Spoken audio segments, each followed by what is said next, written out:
என்னால இந்த இடத்துல நிக்கவே முடியல. ஒரே வீச்சும் ஸ்மெல்லு மோசமா இருக்கு. இப்போ நான் நின்றுகிற இந்த இடம் கோயம்புத்தூர் மாவட்டம், அதாவது சூலூர் பக்கத்துல இருக்கிற இந்த ஆத்தை நீங்க நேரடியாகவே பார்க்கலாம். இதுதான் நொய்யலாறு. என்னால் இந்த இடத்துல நிக்கவே முடியல. ஒரே வீச்சும் ஸ்மெல்லு மோசமா இருக்கு. இந்த பகுதியில் இந்த மக்கள் எப்படி வாழ்றாங்கன்னே தெரியல.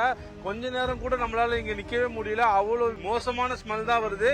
இந்த காட்சியை நீங்க பாக்குற இடம் தான் சூலூர் மாவட்டத்தில் இருக்கக்கூடிய நொய்யலாறுன்னு சொல்றாங்க. கோவை மாவட்டம் வெள்ளையங்கிரி மலை பகுதி கீழே உருவாகிற இந்த நொய்யலாறு இந்த பகுதி வழியாக திருப்பூர் மாவட்டம் வரைக்கும் சென்று காவிரி ஆத்துல கலக்குது. இதுக்கு முன்னாடி இருந்து இந்த பகுதியில் தான் ஆயிரக்கணக்கான விவசாயிகள், தென்னை மர விவசாயிகள் இருந்து வந்தாங்க. ஆனா இங்க இருக்கக்கூடிய இந்த மோசமான சூழல்னால இவங்க இந்த பகுதியை விட்டு வெளியில ஏறி இருக்கிறாங்க. இப்போ நான் எதுக்காக இந்த விஷயங்கள் எல்லாம் உங்கள்கிட்ட சொல்றேன் அப்படின்னா, இந்த பகுதியில இருக்கக்கூடிய சட்டமன்ற உறுப்பினரும் சரி, மக்கள் பிரதிநிதிகளும் சரி, ஒரு முறை கூட இந்த பகுதியில் வந்து இந்த நொய்யலாறை சுத்தப்படுத்துவது தொடர்பாக எந்த ஒரு நடவடிக்கை எடுக்கப்படவில்லை என்றுதான் இந்த தொகுதி மக்கள் பல்வேறு கட்ட கவலைகளை தெரிவித்து வராங்க. குறிப்பிட்டு சொல்ல வேண்டுமையானால், கோயம்புத்தூர் நகரம் வழியாக பாயக்கூடிய இந்த நொய்யலாறு திருப்பூர் மாவட்டம் வழியாக சென்று கடைசியாக காவிரி ஆத்துல செய்கிறது.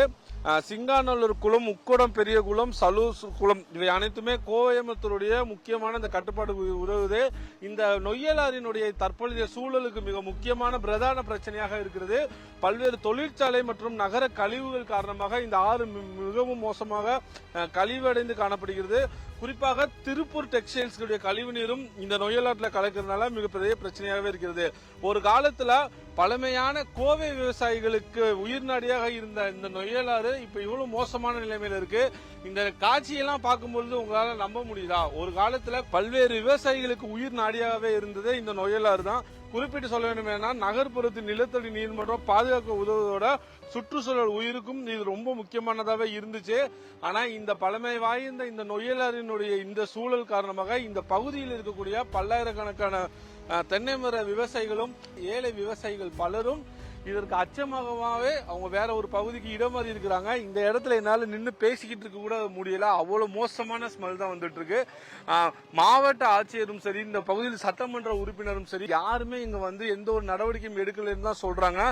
கொஞ்ச நேரம் கூட நம்மளால நிக்க முடியல. ஆனா இவங்க எப்படி இந்த பகுதியில வாழ்ந்து வராங்கிற ஒரு மோசமான ஒரு வேதனையான கேள்வி மட்டும்தான் எழுது.